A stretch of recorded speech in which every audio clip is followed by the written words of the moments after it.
हिमाचल में 3 विधानसभाओं के उपचुनाव में से कांग्रेस ने 2 पर जीत कर दर्ज की है। 2 सीटें जीतने पर कांग्रेस में जश्न का माहौल है। सीएम आवास ओक ओवर में ढोल नगाड़ों के साथ जश्न मनाया जा रहा है। कार्यकर्ताओं द्वारा मिठाई बांटी जा रही है और पटाखे फोड़े जा रहे हैं।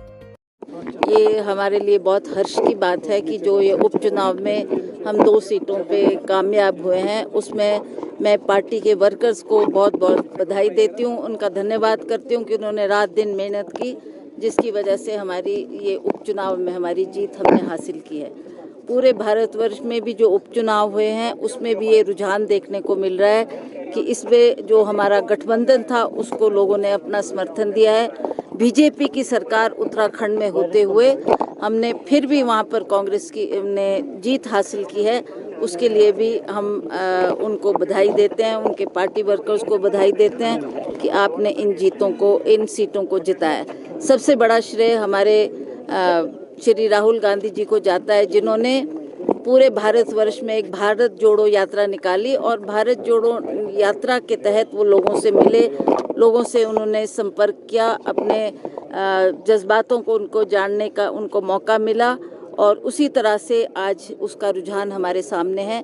हम हिमाचल प्रदेश में भी देख रहे हैं कि हमने उपचुनाव जो एक इससे पहले हुए और ये उपचुनाव जो आए उसमें भी कांग्रेस की जो विजय हुई है, उसके लिए हम सरकार को भी बधाई देते हैं कि सरकार ने 14 महीने में जो काम किया है उसके लिए सरकार को भी श्रेय जाता है। हमने जो मैनिफेस्टो में बातें की है, उन मैनिफेस्टो पर भी हमने 4-5 बातें पूरी करके लोगों को दी है, चाहे वो आपकी ओपीएस का मामला हो, चाहे वो 1500 महिलाओं को देने की बात हो, चाहे दूध के रेट कम करने की बात हो, और इसी तरह से हम बाकी जो हमने वायदे किए हैं उन वायदों को भी हम समय रहते उसको अवश्य पूरा करेंगे। अभी तो 3.5 साल का समय हमारे पास है, हम उन वायदों को भी पूरा करके लोगों को अवश्य देंगे। आप जानते हैं इसमें कुछ विलंब इसलिए हुआ क्योंकि हिमाचल प्रदेश में जो पिछली बरसात में बहुत बड़ी बाढ़ आई, उसमें हमारा ध्यान उस वक्त लोगों के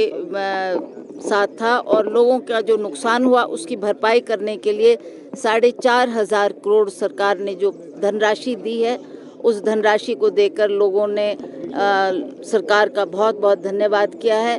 और कहीं ना कहीं ये जो उपचुनाव हुए हैं उसमें भी हमें ये देखने को मिला है कि लोगों ने कांग्रेस के कामों को देखा है, कांग्रेस की सरकार ने जो काम किया है उसका रिजल्ट आज हमारे सामने। इसलिए मैं सभी जितने भी हमारे पार्टी वर्कर्स हैं सबका बहुत बहुत आभार व्यक्त करती हूँ, बहुत बहुत धन्यवाद करती हूँ। सबने पुरजोर उसमें मेहनत की है और उसका अंजाम आज हमारे सामने है। देखिए,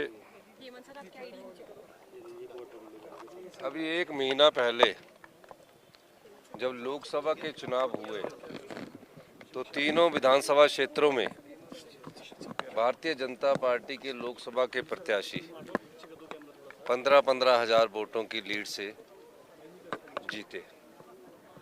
अचानक एकदम तीनों निर्दलीय प्रत्याशी के चुनाव हुए।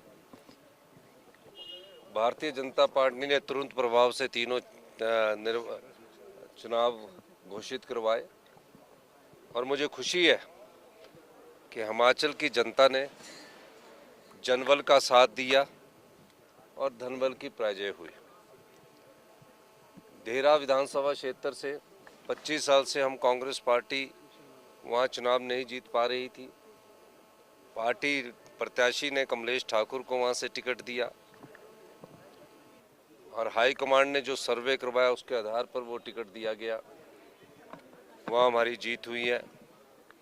नालागढ़ में आज़ाद प्रत्याशी थे और वहाँ भी हमारी अभी अंतिम काउंटिंग का दौर चल रहा है, वहाँ भी हमारी जीत। शिमला से कैमरामैन युगमार्ग टीवी।